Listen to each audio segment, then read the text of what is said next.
Alright, this is part two.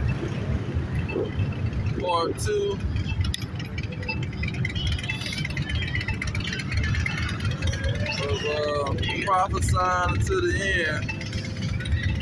I left off at Joel chapter 3. Joel chapter 3 and verse 9. It says, proclaim ye this among the Gentiles. Now, what were we supposed to proclaim among the Gentiles? We'll jump back up to verse 7. Verse 6 and 7. It said, the children also of Judah and the children of Jerusalem have ye sold unto the Grecians, that ye might remove them far from their border. Verse 7. Behold, I will raise them out of the place whither ye have sold them, and will return your recompense upon your own head. Verse 8. And I will sell your sons and your daughters into the hand of the children of Judah, and they shall sell them to the Sabaeans, to a people far off, for the Lord hath spoken it. Now that's what he wants us to proclaim among the Gentiles. Let them know you going into slavery.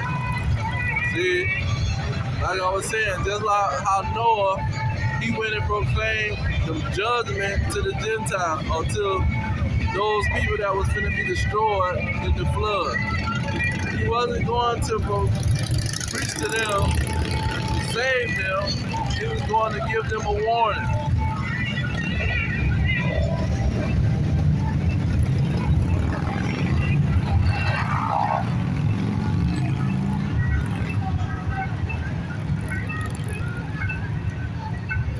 Let me see here.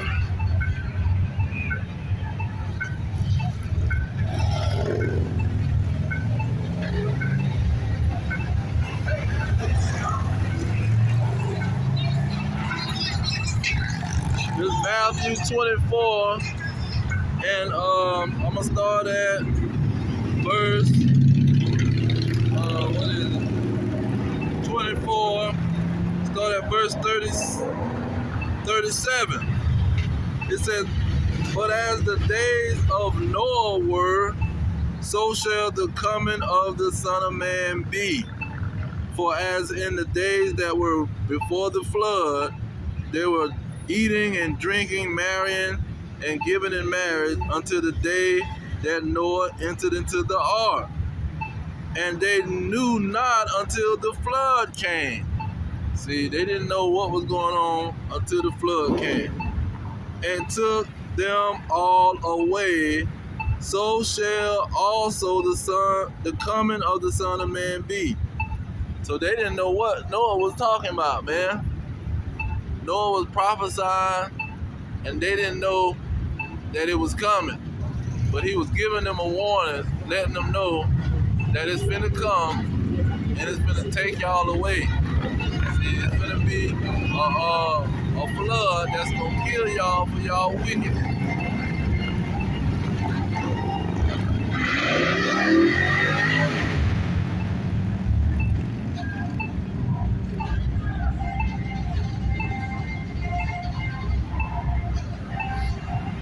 Let me give 42. This is Matthew 24 and 42.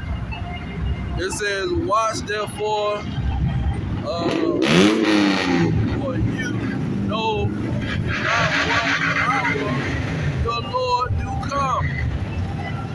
So he said, keep on the watch, because you don't know when he comes. Because they didn't know. Those people during Noah's time. They didn't know when the flood was coming. He told them to keep on the watch.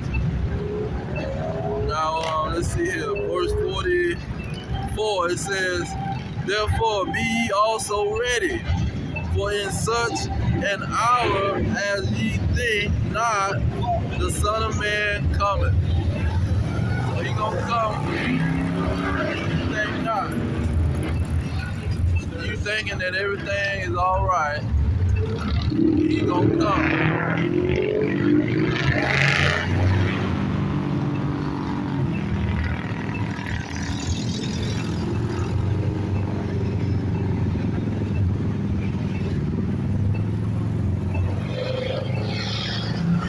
I'm gonna jump back to Joel 3,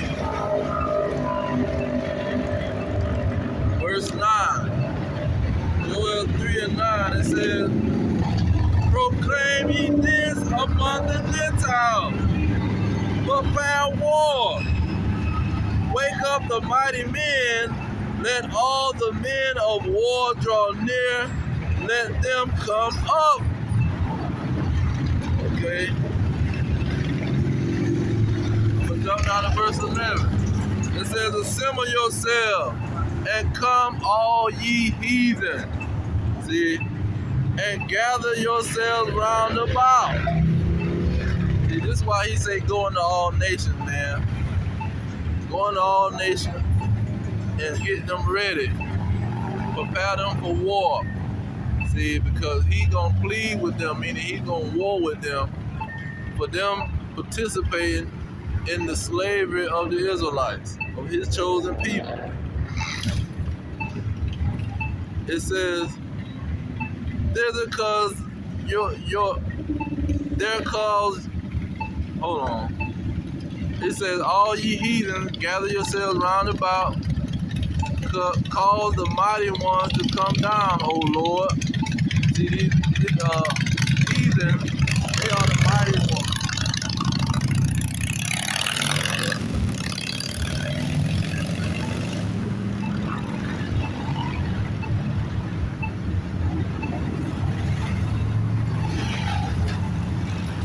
Let me get Zechariah.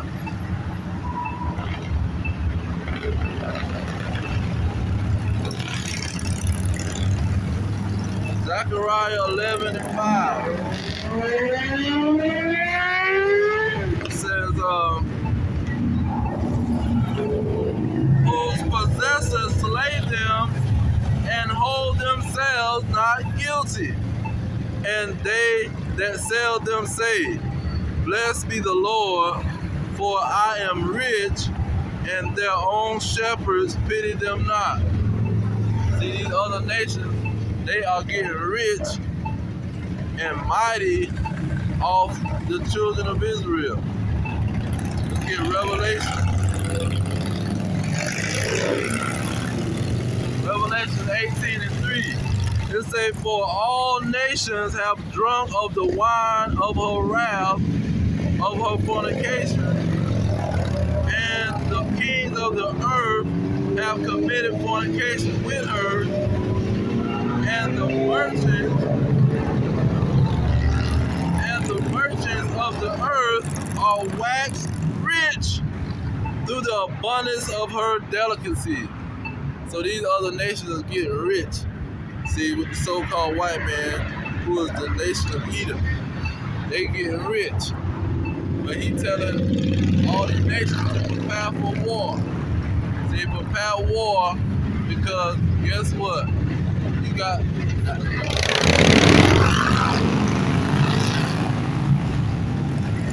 the apple of the Lord's eye in your possession. And he's coming to deliver them. So prepare for war. Luke chapter 1. Starting at 60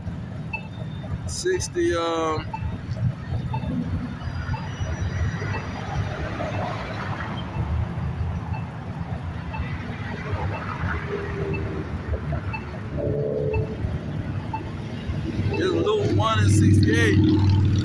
Blessed be the Lord God of Israel, for he hath visited and redeemed his people, and have raised up a horn of salvation for us in the house of his servant David, as he spake by the mouth of his holy prophet.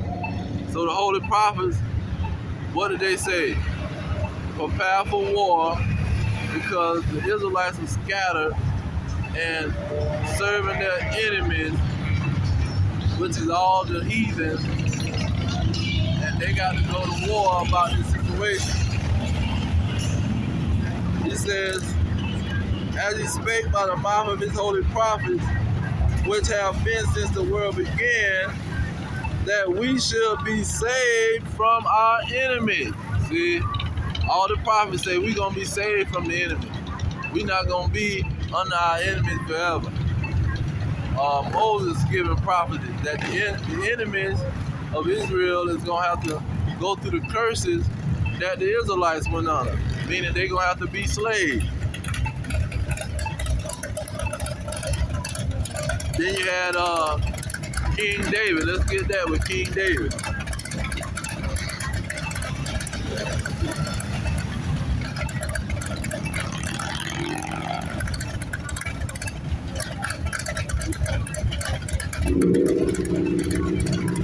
It's Psalm 149. I'm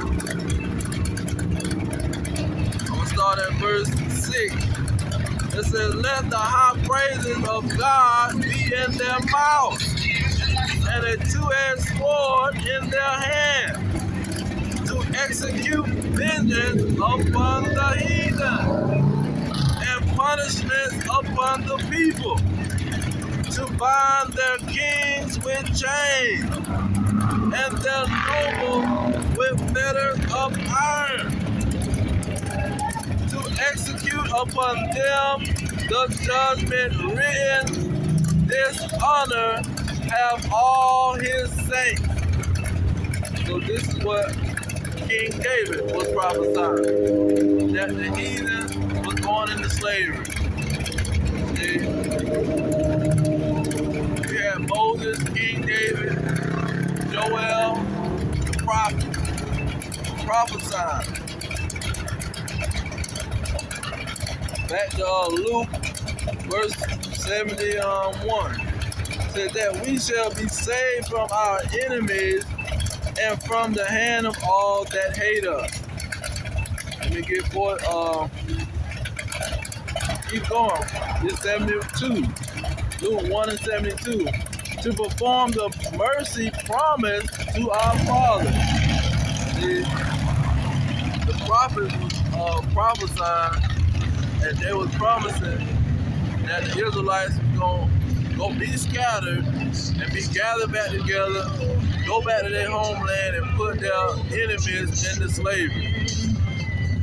It says to perform the mercy promised to our fathers and to remember his holy covenant, the oath which he swore to our father Abraham, that he would grant unto us that we, being delivered out of the hand of our enemies, might serve him without fear. See, this promise is went all the way back to Abraham. Abraham, Isaac, and Jacob. Let me see if I can find that real quick.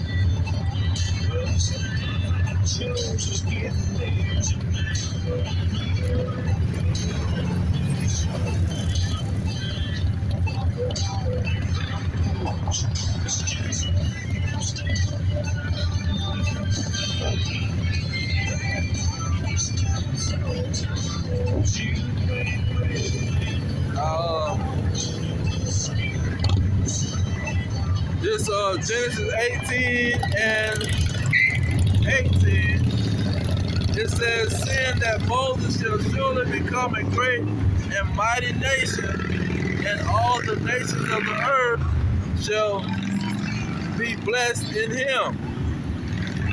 Okay.